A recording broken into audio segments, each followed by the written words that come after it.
غریب مسکین لوگوں کی حاجات پوری کرنے اور ان سے تکالیف دور کرنے میں ان کی مدد کیجیے کہ خاتم النبیین صلی اللہ علیہ وآلہ وسلم نے ارشاد فرمایا، ایک مسلمان دوسرے مسلمان کا بھائی ہے، نہ اس پر ظلم کرے نہ اسے ظالم کے حوالے کرے۔ جو شخص اپنے بھائی کی حاجت روائی میں رہتا ہے تو اللہ کریم اس کی حاجت روائی میں رہتا ہے۔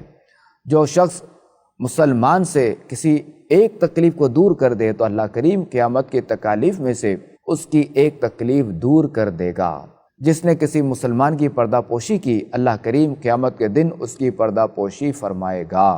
غریبوں اور مسکینوں کو کھلانے پلانے اور لباس پہنانے کا اہتمام کیجیے کہ حدیث پاک پہ جس مسلمان نے کسی بے لباس مسلمان کو کپڑا پہنایا، اللہ کریم اسے جنتی لباس پہنائے گا، اور جس نے کسی بھوکے مسلمان کو کھانا کھلایا، اللہ کریم اسے جنتی پھل کھلائے گا، اور جس نے کسی پیاسے مسلمان کو پانی پلایا، اللہ کریم اسے مہر لگی ہوئی پاکیزہ شراب پلائے گا۔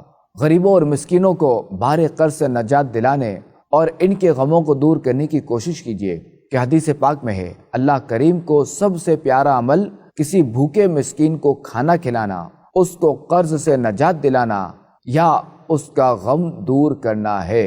غریبوں کا احساس کرتے ہوئے سردی کے موسم میں گرم لباس وغیرہ خرید کر ان کی مدد کیجیے کہ یہ بھی اجر و ثواب کا باعث ہے۔ مشہور تابعی بزرگ حضرت سیدنا صفوان بن سلیم رحمۃ اللہ تعالی علیہ کو کسی شخص نے خواب میں جنت میں دیکھا۔ وہ شخص آپ سے ملنے حاضر ہوا اور اپنا خواب بیان کر کے آپ کے عمل کے بارے میں سوال کیا کہ کس عمل کے سبب جنت میں داخلہ نصیب ہوا؟ فرمایا، اس کا سبب ایک قمیص ہے جو میں نے ایک شخص کو پہنائی تھی۔ لوگوں نے واقعہ پوچھا تو فرمایا، سردی کی ایک رات میں مسجد سے نکلا تو ایک شخص کو دیکھا جس کے پاس سردی سے بچاؤ کے لیے کچھ نہیں ہے، میں نے اپنی قمیص اتار کر اسے پہنا دی تھی۔